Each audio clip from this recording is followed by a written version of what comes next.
Hello friends, आज हम लोग हायर और लोअर गेम बनाना सीखेंगे सी प्रोग्रामिंग यूज़ करके। ठीक है, आपको गेस करना है, देखते हैं आप लोग जीतते हैं या हारते हैं। तो कुछ भी शुरू करने से पहले मैं आपको एक चीज़ बता देना चाहता हूँ, ये मॉड्यूलस ऑपरेटर के बारे में। इसके बारे में हम लोग बाद में भी पढ़ेंगे। फ़िलहाल मॉड ऑपरेटर ये करता है कि ये रिमाइंडर बताता है दो नंबर के बीच का। फॉर एग्ज़ाम्पल ए और बी है, और ए का वैल्यू मान लो 10 है और बी का वैल्यू है मान लो 4। तो इन दोनों को जब हम डिवाइड करेंगे, मतलब 10 को अगर 4 से डिवाइड करेंगे तो क्या होगा कि 2 रिमाइंडर आएगा। ठीक है, अब इसमें बताना ये चाहता हूँ कि जो भी बी का वैल्यू होगा, फॉर एग्ज़ाम्पल 10, अगर बी का वैल्यू 10 है तो इसका जो रिमाइंडर होगा ए मॉड बी, जो हम लोग कैलकुलेट करेंगे तो वो वैल्यू हमेशा 10 से छोटा ही आएगा, चाहे ए का वैल्यू कुछ भी हो, चाहे वो 100 हो, चाहे वो 200 हो, या फिर कुछ भी हो। जो भी बी का वैल्यू होगा उसी से छोटा आएगा वैल्यू इन दोनों का मॉड करने पे। फॉर एग्ज़ाम्पल अगर बी का वैल्यू 20 है तो क्या होगा, ये वैल्यू ए मॉड भी हमेशा 20 से कम आएगा। तो चलिए शुरू करते हैं। तो सबसे पहले यूज़र से इनपुट कराने के लिए हम नंबर डिक्लेयर कर लेते हैं n, और उसके लिए लिख लेते हैं printf guess the number /n ले लेते हैं, ले लिया। अब scanf कर के इनपुट ले लेते हैं उसको, %d %n, ये ले लिया। अब हम लोग को एक चीज़ देखना है यहाँ पे कि हम लोग को रैंडम नंबर जनरेट करना है। ठीक है, तो रैंडम नंबर जनरेट करने के लिए हम लोग रैंड फंक्शन का यूज़ करते हैं। रैंड फंक्शन इसमें डिफाइंड होता है हैश इंक्लूड स्टैंडर्ड lib.h में, इन stdio.h कोनियो में नहीं डिफाइंड होता, इसीलिए हम लोग को इसका यूज़ करना पड़ रहा है, स्टैंडर्ड lib.h का। अब रैंड फंक्शन करेगा क्या? रैंड फंक्शन क्या करेगा, रैंडम नंबर निकाल के देगा। वो कुछ भी हो सकता है, 1 हो सकता है, 1000 हो सकता है, 45,000 हो सकता है, कुछ भी हो सकता है। लेकिन हम ये जानते हैं कि अगर हम उसका मॉड 20 कर दें तो क्या होगा, वो वैल्यू हमेशा 20 से कम देगा, मतलब वो 0 to 19 वैल्यू देगा। ठीक है, लेकिन हम लोग को वैल्यू क्या चाहिए, 1 से 20 के बीच में। 1 से 20 के बीच में लाने के लिए हम लोग एक काम कर सकते हैं, पहले एक वेरिएबल ले लेते हैं रैंड नम टाइप का। ठीक है, उसको 0 ले लेते हैं। अब यहाँ पे रैंडम नंबर 1 प्लस ये कर देते हैं, 1 प्लस रैंड फंक्शन मॉड 20।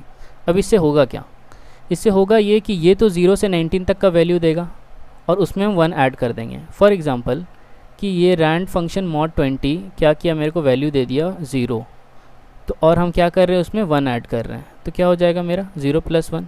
उसी तरह से अगर ये मान लो वैल्यू दिया 19, ये रैंड फंक्शन मॉड 20, तो हम उसमें 1 ऐड कर देंगे, तो क्या हो जाएगा वो 20। यानी कि हम 1 से 20 तक का रेंज सेट कर ले रहे हैं अपने लिए 1 ऐड करके यहाँ पे।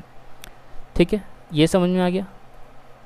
लेकिन ये जो रैंडम फंक्शन होता है, ये रैंडम फंक्शन हमेशा एक ही वैल्यू जनरेट करेगा 1 से 20 का। मान लो 5 जनरेट कर रहा तो 5 ही जनरेट करेगा। अगर हम चाहते हैं कि वो अलग अलग वैल्यू जनरेट करे तो हम लोग को srand फंक्शन का यूज़ करना पड़ेगा। अब ये srand फंक्शन क्या है, जैसे रैंडम फंक्शन एक ही वैल्यू क्यों जनरेट करता है, क्योंकि जो सीड वैल्यू होता है ना, वो बाय डिफ़ॉल्ट 1 होता है, और सीड वैल्यू को हर बार अलग अलग रखने के लिए हम लोग srand का यूज़ करते हैं। तो srand को हम लोग टाइम के साथ सेट कर देते हैं, जो हमारे कंप्यूटर का टाइम होगा। तो हमेशा तो टाइम चेंज होते रहेगा, यानी हमेशा जब चेंज होगा तो इसका सीड वैल्यू अलग आते रहेगा बार बार, और अगर सीड वैल्यू अलग अलग आएगा तो रैंडम फंक्शन अलग अलग वैल्यू जनरेट करेगा। तो जब अलग अलग वैल्यू जनरेट करेगा तो हम लोग चेक कर पाएंगे उसको। ठीक है, जैसे कि मान लो कि फ़र्स्ट टाइम में आप रन किए प्रोग्राम और आप हारे या जीते जो भी हुआ, उसके बाद आपको मान लो फिर से रन करना है तो क्या होगा, आपको सीड अलग चाहिए। मान लो फर्स्ट टाइम में 5 जनरेट करके दिया, ये सेकंड टाइम में 10 जनरेट करके दिया, तो इससे अलग अलग आएगा तो पूरा मज़ा आएगा, मतलब अलग अलग नंबर आप गेस कर पाओगे। ठीक है, तो यहाँ तक हो गया। अब हम लोग क्या करते हैं, अब हम लोग इफ़ कंडीशन चेक करते हैं कि जो हमारा नंबर है वो ग्रेटर है क्या रैंडम नंबर से।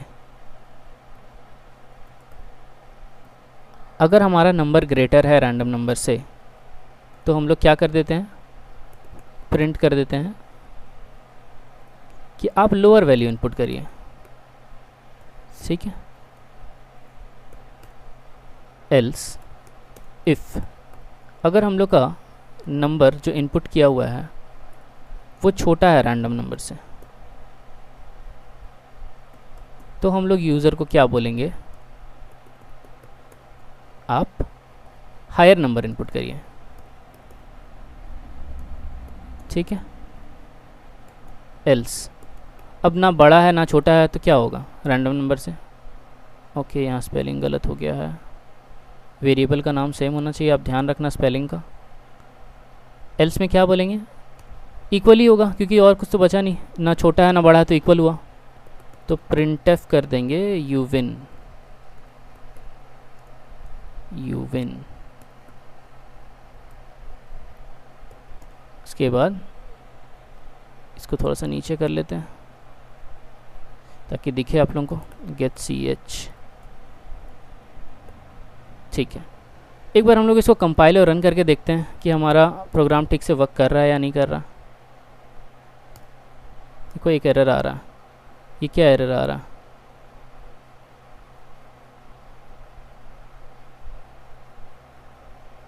कुछ मिसिंग बता रहा। देखो यहाँ पे सेमीकोलन ऊपर छूट गया है, इसीलिए वो एरर आ रहा था। ठीक है, चलो एक बार फिर से कंपाइलर रन करके देखते हैं। Guess the number, for example 5 guess किए तो बोला हायर करने, इसके बाद ये वर्क नहीं करेगा। ठीक है, क्यों नहीं वर्क करेगा, क्योंकि हम लोग इटरेट नहीं किए, मतलब उसको इटरेट करना ज़रूरी है।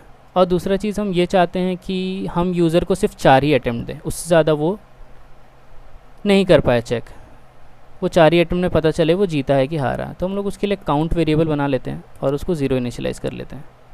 अब यहाँ पे देखो रैंडम नंबर जनरेट हो गया, फर्स्ट टाइम में क्या हुआ, गेस करने बोला नंबर, और उसके बाद ही जस्ट हम इफ़ कंडीशन चेक कर लेते हैं कि वो काउंट लेस देन 4 है क्या। अगर लेस देन 4 है तभी हम उसको नंबर इनपुट करने देते हैं, नहीं तो क्या कर लेते हैं, अगर लेस देन 4 है तभी ये सारा चीज़ एग्जीक्यूट होने देते हैं, इनपुट करने और चेक करने देते हैं। अगर वो 4 से ज़्यादा हो गया तो क्या हो जाएगा, प्रिंटफ आप हार गए, यू लूज़। ठीक है, तो ये काउंट का काम हो गया। क्या किया, अगर काउंट 4 से छोटा होगा तो ही यूज़र अगला ट्राई कर पाएगा, मतलब नंबर इनपुट कर पाएगा, फिर उस बेसिस पे वो चेक करेगा कि उसको हायर देना है, लोअर देना है, या फिर वो जीत रहा है। और अगर 4 से ज़्यादा हो गया काउंट, यानी 4 से ज़्यादा इन द सेंस 4 हो गया क्योंकि लेस देन 4 है, 0 से 3 तक चलेगा काउंट।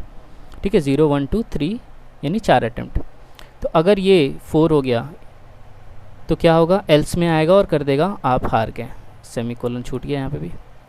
ठीक है, अब हम लोग को काउंट बढ़ाना पड़ेगा जब भी उसको हम अटैम्प्ट दे रहे हैं, मतलब नेक्स्ट करने का।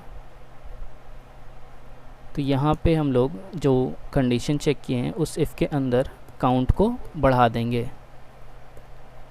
और एक चीज़ करते हैं, हम लोग गो टू लेते हैं। ऐसे हम लोग गो टू भी यूज़ करना सीख जाएंगे, अभी तक गो टू हमने पढ़ा नहीं था, बट यहाँ पे हम लोग गो टू यूज़ करके उसको भी यूज़ करना सीख जाएंगे। गो टू लेबल, ठीक है। अब यहाँ पे हो क्या रहा है, जैसे कुछ भी नंबर आपने इनपुट किया, अब वो नंबर मान लो रैंडम से बड़ा है, तो क्या होगा, लोअर वैल्यू बोलेगा इनपुट करने और आपका एक काउंट बढ़ जाएगा, यानी आपके पास अब अटैम्प्ट कम हो जाएगा और ये लेबल के पास भेज देगा। अब बताओ ये लेबल हमको कहाँ लगाना चाहिए, हमको लेबल लगाना चाहिए यहाँ पे। लेबल के बाद आपने कोलोन देना है, यही सिंटैक्स होता है गोटू का। आप गोटू लेबल लिखते हैं सेमीकोलन, फिर उसके बाद ये लेबल लगाते हैं। तो लेबल लगाने से क्या होता है कि ये कंट्रोल आपका यहाँ से उठ के यहाँ पहुँच जाता है नेक्स्ट टाइम पे, ठीक है। उसी तरह से यहाँ पे भी हम लोग कर देते हैं, काउंट को बढ़ा लेते हैं और गो टू सेट कर देते हैं। तो काउंट प्लस प्लस और गो टू लेबल। तो अगर वो हायर गेस करे चाहे लोअर गेस करे, उसका काउंट बढ़ जाएगा, ठीक है। और फिर वो लेबल के पास जाएगा, फिर से वो चेक करेगा कि वो काउंट लेस देन 4 है। अगर लेस देन 4 होगा तो मौका देगा उसको करने के लिए, नहीं तो एल्स केस में जाके वो लूज़ हो जाएगा गेम, ठीक है। एक बार कंपाइल रन करके देखते हैं कि हम लोग जीत रहे हैं या हार रहे हैं। तो गेस करते हैं number, for example 5 higher. Higher बोला, मान लो मैंने 10 गेस किया, बोला और हायर। फॉर एग्जांपल मैंने 15 गेस किया, बोला और हायर। अब मान लो मैंने 17 गेस किया, यू लूज़, ठीक है, आप हार गए। लेकिन ये हायर प्रिंट करके वो बोल रहा है, तो वो प्रिंट इसलिए हो रहा है क्योंकि वहाँ पे हमने प्रिंट किया हुआ है, उससे कोई दिक्कत नहीं है। तो अब हम लोग और एक बार ट्राई करते हैं। मैं तो हार गया एक बार में, तो फिर से कंपाइल करते हैं और रन करते हैं। मान लो इस बार मैंने डाला 15 लोअर, फॉर एग्जांपल 10 हायर, यानी अब मुझे बदल गया 10 और 15 के बीच में। मान लो 13 लोअर 12, यू विन। देखो मैं जीत गया। तो यही था आपका हायर और लोअर गेम, ठीक है। आई होप आपको बहुत मज़ा आया होगा इसको देखने में, करने में। आप भी इसको ट्राई करिए और बहुत इंटरेस्टिंग लेक्चर है ये। और लाइक और सब्सक्राइब ज़रूर करिएगा ऐसे ही वीडियो आगे देखने के लिए। तो ठीक है, मिलते हैं नेक्स्ट लेक्चर में।